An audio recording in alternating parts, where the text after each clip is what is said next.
మాతృదేవోభవ. నన్ను వీడి దేవి సన్నిధికెగినావు అయిన విడువబోవనమ్మా నిన్ను. నన్ను వీడి దేవి సన్నిధికెగినావు అయిన విడువబోవనమ్మా నిన్ను. అమ్మ సేవ బదులు అమ్మవారికి సేవ చేయుచుందు పూలు పూయుచుందు. అమ్మ సేవ బదులు అమ్మవారికి సేవ చేయుచుందు పూలు పూయుచుందు. ఏబిఎన్ ఆంధ్రజ్యోతి ప్రేక్షక మహాశయులందరికీ నవజీవన వేదం అనే కార్యక్రమంలో 761వ భాగానికి స్వాగతం పలుకుతున్నాం. ఇంటికి చిచ్చు పెట్టుకొని రేసుని భక్తులు కేథలిక్ ప్రొటెస్టెంటులుగా విభక్తులయి ఢీకొని 30 ఏండ్ల కాలమున్ కంటికి నిద్రపట్టక శిఖాశిఖి యుద్ధము చేసిరి. ఏమిటో వింటకు చెప్పుకొంటకును విన్నదనం బగునిట్టి సంగతులు. వింటకు చెప్పుకొంటకును విన్నదనం బగునిట్టి సంగతులు. డబ్బు బాగా ఎక్కువ అయ్యేసరికి భగవంతుడి పేరు మీద బ్రతుకు సాగిస్తూ ఉన్నటువంటి ప్రవక్తలు, పోపులు, మత ప్రవక్తలలో కూడా మార్పులు వచ్చేస్తాయి. భోగ విలాసాలు పొందాలని అనిపిస్తుంది. డబ్బులు ఎక్కువయ్యాక ఏది చేసుకోకపోతే డబ్బు ఎందుకు? డబ్బు ఎప్పుడైతే వచ్చిందో కష్టపడడం మీద ఆలోచన తగ్గిపోతుంది. ఇంకా ఊరికే డబ్బు వచ్చి పడుతుంటే ఎవడు కష్టపడతాడండి? అంచేత మనిషికి కష్టపడి సంపాదించుకోవలసిన పరిస్థితినే కల్పించాలి. కూర్చోబెట్టి డబ్బు ఇవ్వకూడదు. అందున కేవలం మాటలు చెబుతుంటే కోట్లు వచ్చి పడుతూ ఉంటే మాటలు చాలా గొప్పగా ఉంటాయి.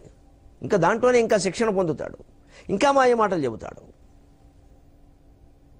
మీ మాటలు మేము విని ఆచరిస్తాం, మీకు మాత్రం ఎంత చేయాలో అంతే చేస్తామనే ధోరణే జనంలో ఉండాలి. నేను ఒక ప్రవచనకర్తగానే ఈ మాట చెబుతున్నా. మాకు కూడా ఎక్కువ ఇవ్వకూడదు, మమ్మల్ని చెడగొట్టకూడదు.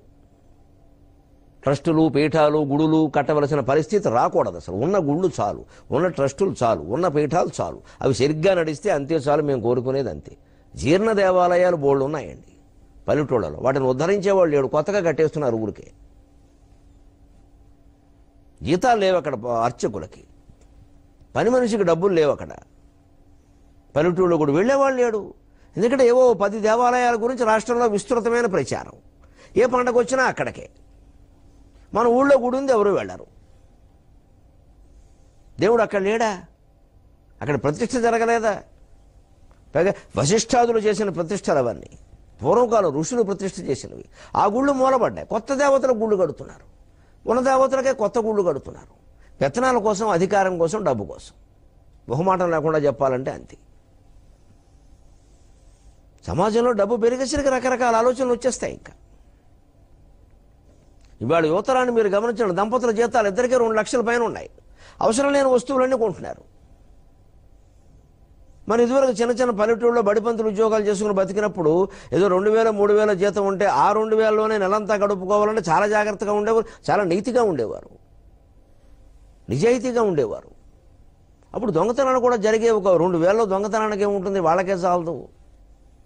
1వ తారీఖు జీతం వస్తే 10వ తారీఖు తడువుకోవడమే. ఇప్పుడు అలాగదే 2 లక్షలు ఇద్దరికి వచ్చి పడుతూ ఉంటే 3 లక్షలోనూ రకరకాల వస్తువులు కొంటున్నారు అనవసరంగా. ఇంటి నిండా వస్తువులు పెరిగే, తాపత్రయాలు పెరిగే, దెబ్బలాట్లో పెరిగాయి. కొత్తగా పెళ్ళైన దంపతులు ఇప్పుడు 6 నెలలు కూడా కలిసి ఉండడం లేదు. ఇటీవలే పత్రికల్లో వచ్చింది. నువ్వెంతా, నీ బతుకంతా దెబ్బలాట్లు. నీకంటే అందగత్యం చేసుకునేవాడిని అని ఈయన, నీకంటే సంపన్నుడిని చేసుకునేవాడిని అని ఆవిడ.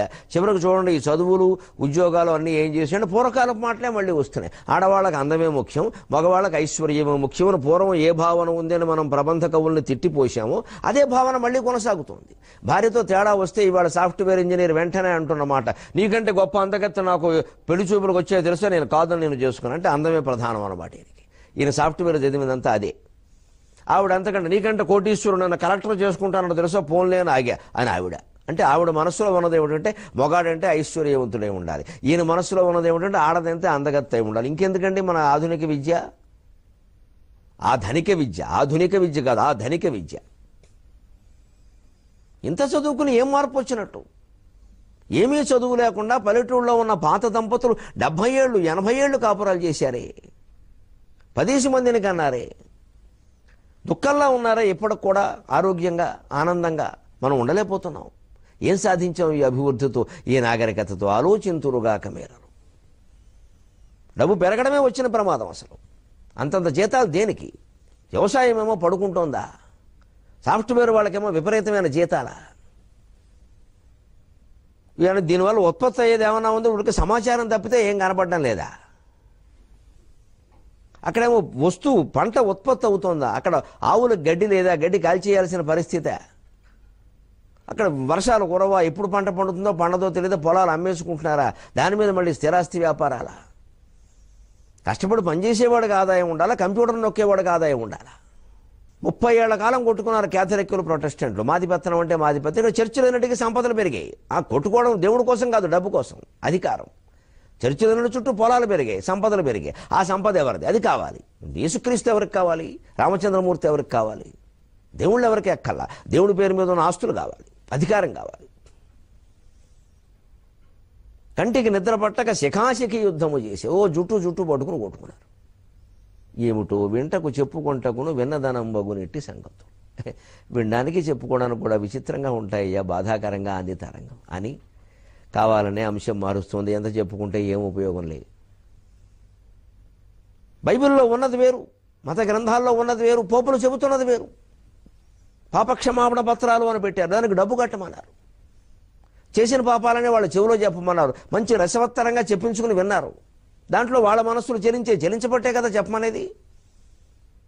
వీళ్ళు పాపం అమాయకంగా చేసిన పాపం పోతుంది కదా అంత పోసకొచ్చినట్టు చెప్పేవారు. అవన్నీ వాళ్ళు వింటుంటే వాళ్ళకు ఒక విచిత్రమైన సంతృప్తులు శరీరాల్లో మనస్సుల్లో కలుగుతూ ఉండేవి. చెప్పుకోవడానికి కూడా అసహ్యంగా ఉంటాయి ఈ మాటలు. ఇవన్నీ గ్రహించాడు మార్టిన్ లూథర్ కింగ్. తిరుగుబాటు చేయించాడు. అదే ప్రొటెస్టెంట్. మేము ఒప్పుకోం, గ్రంథాల్లో ఉన్నది వేరు, మీరు చెబుతున్నది వేరు. ఇవాళ 10 ఏళ్లుగా ఆంధ్రదేశంలో భక్తి పెరుగుతున్నప్పుడు నేను హెచ్చరిస్తున్న మొహమాటం లేకుండా నేను 7-8 ఏళ్లుగా ఇలాగే మాట్లాడుతున్నా. మళ్ళీ ఇటువంటి పరిణామం హిందూ మతంలో రాబోతోంది, మనం జాగ్రత్త పడాలి. అడ్డమైన హోమాలు, అడ్డమైన జాతకాలు, అడ్డమైన న్యూమరాలజీలు బయలుదేరిపోతున్నాయి. అంకెలు మారుస్తాం, అక్షరాలు మారుస్తూ ఉంటాం. పూసల దండలతోనే మొత్తం పురుషోత్తముడు కనపడతాడనే ప్రచారం జరుగుతోంది. స్నానాలు, దీపాల పేరు మీద కూడా విచిత్ర ప్రచారాలన్నీ జరుగుతున్నాయి. చిన్న చిన్న విషయాలని హిమాలయ పర్వతాలంతా చేసేస్తున్నారు. కేవలం మనిషికి ఒక క్రమశిక్షణ నేర్పడం కోసం పెట్టినటువంటి కొన్ని ఆచారాలని వాటితోనే మొత్తం మోక్షం వస్తుందన్నట్టుగా చెబుతున్నారు. ఇవి ఏ గ్రంథాలలో లేవు. ఉన్నవి పుక్కిటి పురాణాలు. వేదం కాదు, శాస్త్రం కాదు. ప్రమాణం ఎప్పుడూ వేదం నుంచి ఉండాలి, శాస్త్రం నుంచి ఉండాలి. పురాణాల నుంచి ప్రమాణం చూపిస్తే ప్రామాణికమైన 18 పురాణాల నుంచి చూపించాలి. మన ఇష్టం వచ్చిన వాటి నుంచి కార్తీక పురాణం, మాఘ పురాణం పురాణాలు కావు. అవి పుక్కిటి పురాణాలు అంటారు వాటిని. ప్రతి క్షేత్రానికి ఒక పురాణం ఉంటుంది. చాలా వరకు పుట్టిస్తారు అవసరాల కోసం. అవన్నీ ప్రమాణాలు కావు. కానీ మనకి ఏ నెల ఆ నెల ఆ దేవుడి గురించి ఏదో వినాలి అనడం వల్ల ఆ పురాణాలకి ప్రాధాన్యం పెరిగింది. అసలు స్కాంద పురాణాలు లాంటివి పోయాయి. మనిషిని నీతి మార్గంలో నడిపించేటువంటి గరుడ పురాణం చెప్పేవాళ్ళు లేడు, వినేవాళ్ళు లేడు, ఎవడన్నా పోతే తప్ప. పైగా చెప్పేవాడు పోతాడేమో అని పుట్టిస్తున్నారు. నిజంగా గరుడ పురాణం చెబితే ప్రపంచం బాగుంటుంది. అవన్నీ అందుకోసమే రాశారు, మనుషులు బాగుండాలని. పాపాత్ముడికి ఎన్ని శిక్షలు పడతాయో చెబితే పాపాత్ములు పెరగకుండా ఉంటారు లోకంలో. గరుడ పురాణం ప్రయోజనం అది. ఇలాంటివి సరిగ్గా ఐరోపా ఖండంలో అక్కడ జరిగాయి. అసలు గ్రంథాల్లో ఉన్నది వేరు, పోపులు చెబుతున్నది వేరు. మార్టిన్ లూథర్ కింగ్ తిరుగుబాటు చేశాడు, సంస్కరణ చేశాడు. ఆయన అనుసరించిన వాళ్ళు ప్రొటెస్టెంట్లు అయ్యారు. పాత మార్గంలో ఉండిపోయిన వాళ్ళు క్యాథలిక్కులు అయ్యారు. ఇప్పటికీ భారతదేశంలో ఉండే క్రైస్తవ శాఖల్లో కూడా వాళ్ళ వేషధారణ, అభిరుచులు, ఆహార వ్యవహారాలు చూస్తే ఆ తేడాలు కనపడతాయి. ఇది తేడా. సరిగ్గా ఒక కీడు చెప్పుకున్నట్టే మేలు మనం చెప్పుకోవాలి. ప్రతి పరిణామం వల్ల మేలు కీడు రెండు ఉంటాయి. నూతన దేశ సంగతులు నూతన భావ జగత్తులో వినీలాతత మార్గమందున విహారము చేయు విహంగమంబులై నూతన దేశ సంగతులు నూతన భావ జగత్తులో వినీరాతత మార్గమందున విహారము చేయు విహంగమంబులై చేతము చల్లజేయగ వశీకృత ధీకృతులైరి సత్కవుల్ చేతము చల్లజేయగ వశీకృత ధీకృతులైరి సత్కవుల్ ధీతరుణీ విలాసములు తీయని తల్పుల నిల్పి పొల్పులన్ పొల్పుగన్ ధీతరుణీ విలాసములు తీయని ముద్రలు నిల్పి పొల్పుగన్ ధీతరుణీ విలాసములు తీయని ముద్రల నిల్పి పొల్పుగన్. ఎప్పుడూ ప్రపంచ చరిత్రలో మానవ జీవన మహేతిహాసంలో ప్రతి పరిణామం వల్ల మంచి ఉంటుంది, చెడ్డ ఉంటుంది. ప్రతి మనిషిలోనూ మంచి ఉంటుంది, చెడ్డ ఉంటుంది. ప్రతి దేశ సంస్కృతిలోనూ మంచి ఉంటుంది, చెడ్డ ఉంటుంది. తేనంతా ఒకవైపు, తెట్టంతా ఒకవైపు కుదరదండి. అలాగా మాదే గొప్పది అని మాట్లాడకూడదండి. ఏదో ఒక కాలాన్ని పట్టుకుని సర్వభ్రష్ట కాలం అనకూడదండి. అందులో మంచి విషయాలు కూడా ఉంటాయి. అలాగే సర్వోన్నత కాలం అనడం కూడా ఒక భ్రమే, అందులో చెడ్డ విషయాలు కూడా ఉంటాయి. మనం గమనించలేదంతే. లేదు మనం కావాలనే చెప్పకపోయి ఉండొచ్చు కొన్ని కారణాల వల్ల, కానీ ఉంటాయి. మహానుభావుల చరిత్రలను విమర్శించేటప్పుడైనా అంతే ఏవో చిన్న చిన్న లోపాలు పట్టుకుని పీకకూడదు. అంత మహానుభావుడు ఒక అవతార పురుషుడై, ఒక యుగ పురుషుడై అన్ని ఘనకార్యాలు సాధించినప్పుడు ఆ చిన్న చిన్న విషయాలు పెద్ద విషయాలా? వాటిని పట్టుకుని వేలాడి అతని చరిత్రని పాపపంకిలం చేసేయాలా? అవసరమా? లోకానికి ఎవరిని చూపిస్తామండి మార్గదర్శులుగా? ఎవరూ లేకపోతే, ఆ కాలంలోనే లేకపోతే ఈ కాలంలో ఎక్కడుంటారు? ఇలా అయితే ఎవరు కాస్త మంచివాడిని చెప్పుకోలేరు. మంచివాడన్న ప్రతివాడికి ఏదో వంక మనం చూపిస్తూ ఉంటే. అందుకే ఈ కాలంలో జరిగిన ఒక మంచి పరిణామం ఏంటంటే సాహిత్యం ఐరోపా ఖండంలో బ్రహ్మాండంగా విలసిల్లింది. ఆంగ్ల దేశాలలో నూతన దేశ సంగతులు నూతన భావ జగత్తులో వినీలాతత మార్గమందున విహారము చేయు విహంగమంబులై. వాళ్ళ మనస్సు అనే ఆకాశం విస్తృతమైంది. ఆ ఆకాశ మార్గంలో విహరించేటువంటి పక్షులులాగా వాళ్ళ భావాలు విహరించాయి. ఎందుకంటే భారతదేశంలో ఇలా ఉంటారట. అక్కడ ఈ పురాణాలు ఉన్నాయి. మొన్న యాత్రకెళ్ళి వచ్చిన వాళ్ళు చెప్పారు. ఎందుకంటే ఈ కొలంబస్సో వాస్కోడుగామోయో ఇంకొకరో వెళ్ళి ఊరుకోరగా ఇక్కడ కథలనే అక్కడ చెబుతారు, అక్కడ కథలు ఇక్కడ చెబుతారు. అపూర్వంగా జానపద వాంగ్మయం దేశాలు దాటిపోయిందండి. భారతీయ జానపద వాంగ్మయం దేశాలు దాటిపోయింది. నేను 1987-88లో ఎంఫిల్ చేశాను మౌఖిక సాహిత్యం అనే పేరు మీద జానపద వాంగ్మయం ఇది. అప్పుడు పరిశోధన కోసం నేను కొన్ని వందల పాటలు సేకరిస్తే అసలు ఆ పాటల ప్రభావం అనేక రాష్ట్రాల్లో కనపడింది. పాఠాంతరాలు కనపడ్డాయి రాష్ట్రాల్లో, వేరే భాషల్లో పాఠాంతరాలు. మన రాష్ట్రంలోనే ఎన్నో పాఠాలు. నెరబండి అనే పాట 32 వెర్షన్స్, 32 పాఠాంతరాలు దొరికింది నాకు. ఆశ్చర్యపోయాను నేను, ఈ వాంగ్మయం ఎంత విస్తృతమైందా అని.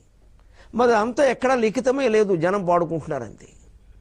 ఎందుకంటే శ్రామికులు కూలి పనుల కోసం ఇక్కడి నుంచి ఇంకో చోటకి వెడతారు. ఈ పాటలే అక్కడ చేలల్లో పాడతారు, వాళ్ళు నేర్చుకుంటారు. వాళ్ళ పాటలు వీళ్ళకి నేర్పుతారు. అవి పాఠాంతరాలు అవుతాయి ఇక్కడికి వచ్చేసరికి. చాలా చిత్రంగా ఉంటాయి ఈ పరిణామాలు. అలాగా భారతదేశంలోనూ ఇతర ఈ ఆసియా దేశాల్లో ఉండేటువంటి కథలు, పురాణాలు, సాహిత్యం అక్కడికి వెళ్ళాయి. అక్కడ వాళ్ళ చిత్తాకాశం విస్తృతమైంది. నూతన దేశ సంగతులు నూతన భావ జగత్తులు వినీల ఆతత మార్గమందున, ఆకాశ మార్గం అన్నమాట. వినీల ఆతత మార్గం అంటే విహారము చేయి విహంగమంబలి, పక్షుల్లా విహరించే వాళ్ళ మనోభావాలు. అనేక కొత్త ఆలోచనలు వచ్చాయి, కొత్త కవిత్వాలు పుట్టాయి, కొత్త నాటకాలు పుట్టాయి. ఒక మహానుభావుడు ఆంగ్ల మహాకవిని గురించి చెప్పుకోబోతున్నాం మనం. అతను దానికి పునాది పద్యం. చేతము చల్లజేయగా. మంచి కవిత్వం ఎప్పుడు వస్తుందంటే మనస్సు చల్లగా ఉండాలి, ప్రశాంతంగా ఉండాలి.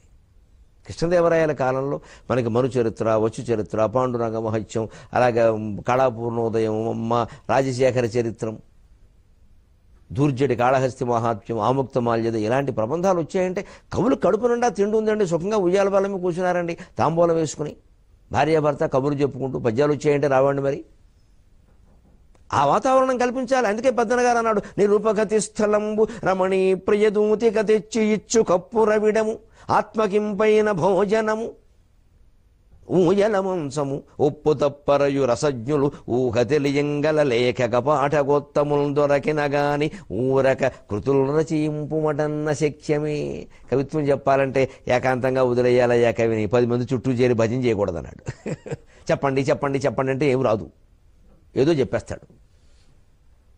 ఆయన దాన్ని ఆయన వదిలేసి, ఏమండి మీరు ఏకాంతంగా ఉండగా అమ్మవారి గురించి అలాంటి పద్యం కూడా చెప్పండి అని నా బోటుగా అడిగితే నేను చెబుతాను హాయిగా. అంతేగాని ఇప్పుడండి మీరండి వెంకమ్మ, పుల్లమ్మ, గోంగూర, తోటకూర ఈ 4 పదాలు వచ్చేలాగానండి దేవుడి గురించి చెప్పండి అంటే మంట ఎత్తిపోతుంది. ఎందుకు రావాలా 4 పదాలు? గోంగూర, తోటకూర ఏంటి, దేవుడు ఏంటి? ఇంక మేము ఏదో మాట్లాడతాం అక్కడ, దానికోసం ఏదో చేస్తాం అక్కడ. ఈ కృత్రిమ కవిత్వాల కంటే కవిని స్వేచ్ఛగా వదిలేసి, ఏమండి మీరు ఏకాంతంగా ఉన్నప్పుడు మీకు నచ్చిన పద్యం ఏదైనా మీరు చెప్పింది కవిత్వం గురించి లేదు దేవుడి గురించి ఏదైనా ఉంటే మాకు చెప్పండి అంటే హాయిగా మేము రాసిన బోల్డ్ ఉన్నాయండి చెబుతాం. ఇప్పుడు చాలామందికి దృష్టి ఎలా ఉందంటే ఆయన ఏదో అడగాలి మనం చెప్పాలి, ఇది చెప్పరు కానీ ఇదొక అహం. నేను అడిగితే చెప్పాలి, నా పేరు వేదిక మీద చెప్పాలి, నేను అడిగినట్టు అందరికీ తెలియాలి. చిత్రం ఏంటంటే మేము ప్రవచనాలు చెప్పడానికి అడిగితే పద్యాలు చెప్పమని అడుగుతున్నారు. కుదరదు, అలా అడగకూడదండి. ఒక టికెట్ మీద 2 సినిమాలు ఉండవు. నా వ్యాపారం నాకు తెలుసు. అసుగా పద్యాలు చెప్పాలంటే అవధానం పెట్టించుకోవాల్సిందే. ప్రవచనం చెప్పేటప్పుడు నేను పద్యాలు చెప్పను ఎట్టి పరిస్థితుల్లో. ఏం అడిగినా చెప్పను, కాగితం జేబులో పెట్టేస్తాను, మాట్లాడు కూర్చుంటాను అంతే. నేను ఎవరిని ఏమన్నా కాగితం జేబులో పెట్టేస్తాను, మాట్లాడిన వాళ్ళు చెప్పను అంతే. ఎందుకు ఓ టికెట్ మీద 2 సినిమాలు, శివరాత్రి ఏంటి ఇది? కుదరదు, అవధానం పెట్టించుకో అప్పుడు చెబుతాం. అది కూడా పృచ్ఛకుల్లో ఉంటేనే, ప్రేక్షకులు అడిగితే చెప్పం. అలా అయితే అవధానం ఎప్పటికీ తెమలదు. 8 మందే పృచ్ఛకులు, 8 ప్రశ్నలే వేస్తారు. వాటికే తాడు తగ్గుతుంటే ఇక మళ్ళీ ప్రేక్షకులు అడిగినవి కూడా చెప్పాలంటే ఎక్కడి నుంచి? అంతేగాని ఏదో మనసుగా దొరికింది కదా అని తదినం పెట్టుకున్నట్టు అవధాన గారు వచ్చి ప్రవచనం చెబుతున్నారు కదా అని అవధానం కూడా చేయమంటే ఎందుకు చేస్తారు? అవధానంలో మధ్యలో ప్రవచనం కుదరదు. అవసరమైతే ఎదురు 2 ముక్కలు దేవుడి గురించి చెబుతాం అంతే, అది ప్రవచనం కాదు, అది అవధానం. ఈ 2 చేయగలిగిన వాడిని అవ్వడం నేను ఇబ్బందులు పడుతున్నా. అలా కుదరదండి. కవిని స్వేచ్ఛగా వదిలేయాలి. మీకు ఏదైనా ఇప్పుడు మీ సాహిత్యంలో మీకే నచ్చిన పద్యం ఒకటి చెప్పండి, సరదాగానే చెబుతాం హాయిగా. పాత పద్యం అయితే ప్రమాదం ఏం లేదు. అప్పటి కూడా పరీక్ష పెట్టి ఒత్తిడి చేసి కొత్త చెప్పించక్కల. మాకు విసుకొస్తుంది సార్, 58 ఏళ్ళు వచ్చి కూడా ఇంకా 10th క్లాస్ స్టూడెంట్లో ఈ పరీక్షలు ఏంటి, నాకు ఎందుకు చెప్పాలి పద్యం, నేను చెప్పను. విసుకొస్తుందండి. ఏదో నా మీద పద్యం చెప్పండి, నాకు షష్టిపూర్తి నువ్వు అల్లూరు సీతారామరాజువా, కొమరం భీమువా, ఎందుకు చెప్పాలి నీ మీద పద్యం? నేను ఏం చేసావు దేశం కోసం? నా షష్టిపూర్తుండే నన్ను ఆశీర్వదించి పద్యం చెప్పండి. ఎందుకు ఆశీర్వదించాలి? ఏముంది, దేవుడు ఆశీర్వదిస్తాడు, మేము వాళ్ళం ఆశీర్వదించేది. పైగా నా పేరు ఎట్టాలండి, పైగా శుభలేఖ ఇచ్చి పెళ్లి కూతురు పెళ్లి కొడుకు పేర్లు వచ్చేలా ఎందుకు చెప్పాలి? ఏం చెప్పం. అందరికీ జానక్య కమలామలాంజలి పుట్టే ఎవరో చెప్పారు పెద్దవాళ్ళు, చాలంతే, అదే శుభలేఖ. వీళ్ళ పేర్లు ఎందుకంటే అహంకారం కాకపోతే. నేను అందరికీ చెప్పవలసిన విషయాలు టీవీలోనే మొహమాటం లేకుండా చెబితే దయచేసి పెద్దలు అర్థం చేసుకోండి. పెళ్లికి పిలిచి పద్యాలు చెప్పండం, షష్టిపూర్తికి పిలిచి పద్యాలు చెప్పండం, ఎక్కడికైనా ప్రవచనానికి వెడితే పద్యాలు చెప్పండం దయచేసి మానేయండి. ఆ కార్యక్రమం కోసం కాదు అది. ఎప్పుడూ పద్యం కవిత్వం అనేది హృదయపూర్వకంగా రావాలి. ఆకాశ వీధిలో విహరించే పక్షిలా మమ్మల్ని విహరించనిస్తే మా పద్యాలు మేము చెబుతాం, అప్పుడు జనం ఆనందిస్తారు. అడిగితే పద్యం చెప్పడం అనేది అవధానంలో మాత్రమే ఉంటుంది. అవే చేసి చేసి చేసి విసుకొస్తుంది ఎంతకాలం ఈ సంతాన్ని. ఎందుకంటే అవధానం అనేసరికి ఆ టెన్షన్ వేరు ఉంటుంది ఖచ్చితంగా, ఎప్పటికప్పుడే కొత్తది. కానీ ఏదో అలవాటు పడ్డానికి చేస్తాం. కాస్త అప్పుడప్పుడు కత్తి పదునెట్టుకోకపోతే మళ్ళీ ఎవరన్నా వస్తే క్షౌరం చేయడం కూడా కష్టం. అందుకని మేము అప్పుడప్పుడు ఎంత తగ్గించుకున్నా 2 నెలలకు అవధానమైనా చేసి కాస్త కత్తికి పదునెట్టుకుంటూ ఉంటాం. లేకపోతే మరి పూర్తిగా తుప్పటి పోతుందేమో అని మా బెంగ మాకుంటుంది. చాలు, ఆ వేదిక చాలు. అదే లేకపోతే ఆ స్వేచ్ఛాయుత వాతావరణంలో కనుక కవిని వదిలేయగలిగితే ఎలా ఉంటుంది? ఇగో ఇదే చేతము చల్లజేయగ వశీకృత ధీకృతులైరి సత్కవులు. ధీకృతి వాళ్ళకి వశీకృత అయిందండి. వశీకృత ధీకృతులైరి సత్కవులు. సరస్వతీదేవి వారిని అనుగ్రహించినట్టే అయింది. అంబ పలికింది, జగదంబ పలికింది అంతే. ధీతరుణి విలాసముల తీయని ముద్రల అంటే సరస్వతీదేవి, గీర్వాగ్వాణి సరస్వతి అని. ధీతరుణి అంటే ఆవిడ విలాసాలు, వాణి విలాసాలు, విన్యాసాలు ఐరోపా ఖండంలో ప్రస్ఫుటంగా కనిపించాయి. అదిగో ఆ కాలంలో పుట్టినవాడే మహాకవి. అదిగో జీవిత నాటకంబును విషాదాంతంబుగా కూడా చూచు దృఢత్వంబది ఆంగ్ల సాహితీ యశస్సోక్తము శ్రీ షేక్స్పియర్ హృదయం బౌనది, శ్రీ షేక్స్పియర్ హృదయం బౌనది. స్వర్ణధారలను ముంచెత్తెన్ ధరామండలంబు, స్వర్ణధారలను ముంచెత్తెన్ ధరామండలంబు. అది ఆవిష్కృతి చేసే మానవ మనోవ్యావృత్త రంగస్థలిన్, అది ఆవిష్కృతి చేసే మానవ మనోవ్యావృత్త రంగస్థలిన్. సాగర ఘోషకి, ఈ కవికి కాళిదాసు ఎంతో, షేక్స్పియర్ అంతే. కాళిదాసు మీద 10 పద్యాలు చెప్పాం, షేక్స్పియర్ మీద చెబుతాం. మనకి ఏమీ భేదం లేదు. ప్రపంచంలో అన్ని భాషల పట్ల మనకు గౌరవం ఉంది. కాకపోతే అప్పుడప్పుడు కాస్త ఇంగ్లీష్ అంటే కోపంగా నేను ఎందుకుంటానంటే నా దేశాన్ని, నా భాషను, నా సంస్కృతిని నాశనం చేసేసిన వాళ్ళ మీద నాకు ఆ మాత్రం కోపం ఉండదండి. ఒక మనిషిని నేను అన్నం తింటున్నవాడిని, నాకు కోపం ఉండదా? నా తల్లిని నాశనం చేసిన వాళ్ళ మీద నాకు కోపం ఉండదా? ఇవాళ తెలుగు మాట్లాడేవాళ్ళు లేడే. 9848 అంటే కానీ నెంబర్ తిరగడం లేదే. 9848 అని చెప్తే వేసేవాళ్ళు లేడే. నాకు బాధగా ఉండదండి. అంతేగాని విశ్వమంతా ఆదరిస్తున్న ఆంగ్ల భాష మీద మాకెందుకు ఉంటుంది కోపం? మాకెందుకుంటుంది? ఇంకా అందులో పాండిత్యం సంపాదించాలనే ఉంటుంది. నేను వివేకానందుడు ఉపన్యాసాలు ఖచ్చితంగా ఇంగ్లీషులోనే చదువుతాను. నేను తెలుగులో లేక కాదు. అసలైన భాష ఆయన ఏం మాట్లాడాడో నాకు కావాలి. కానీ ఆ మహానుభావుడు దయ ఎటువంటిదంటే ఆయన వల్ల నాకు ఇంగ్లీష్ బాగా వచ్చింది. ఏం ఆవేశం అండి, ఏం మాట్లాడతాడు, ఏం ఫ్లూయెన్సీ అంటారు ఇంగ్లీషులో. ఆ లాంగ్వేజ్ ఫ్లూయెన్సీ ఎలా ఉంటుందండి? అసలు ఎలా వస్తాయి ఆ పదాలు? మానవులకు పడే పదాలు అవి. దేవతలండి వాళ్ళు. వివేకానందుడు అంటే దేవత. మానవులకు పడే పదాలా? ఏం ఇంగ్లీష్ అని? మరి సింపుల్ ఇంగ్లీష్. ఎక్కడ నిఘంటూ చూసుకునే అవసరం నాకు రాలేదు. వివేకానందుడు పుస్తకాలు 8 సంపుటాలు రామకృష్ణ మఠం వాళ్ళు వేసి చదువుతున్నా. ఇప్పుడు 4, 5, 5, 6 పూర్తయినాయి. నిఘంటూ చూడాల్సిన అవసరం నాకు కలగల. టిక్కులు పెట్టుకుని అతి ముఖ్యం అని రాసుకుని మళ్ళీ ఆ వాక్యాలు చదువుతూ ఏం బాగుంటాయండి. అసలు ఆ భాష ఏమిటండి? ఎంత అభిమానం కలుగుతుందో నాకు ఇంగ్లీష్ అంటే. ఎంత గొప్ప భాషరా అని. కానీ గాంధీ మహాత్ముడు చెబుతాడు తన జీవిత కథలో, నువ్వు ఇంట్లో కూర్చున్నప్పుడు నాయనా గాలి కావాలి, వెలుతురు కావాలి అంటే అన్ని కిటికీలు తీసుకో. అన్ని కిటికీల్లోంచి గాలి వెలుతురుని రాని, ఏం పర్వాలేదు. కానీ ఏ గాలి అయినా సరే నువ్వు కూర్చున్న చోటు నుంచి నిన్ను లేపేస్తోంది అంటే తక్షణం ఆ కిటికీ మూసేయాలి. అలాగే మనం అన్ని భాషలు నేర్చుకోవాలి, అన్ని భాషల్లో సాహిత్యం చదువుకోవాలి. కానీ ఏ భాష అయినా, ఏ సాహిత్యమైనా నా భాషను మింగేస్తోంది అంటే నేను దానికి అడ్డుకట్టి వేయాలా వద్దా?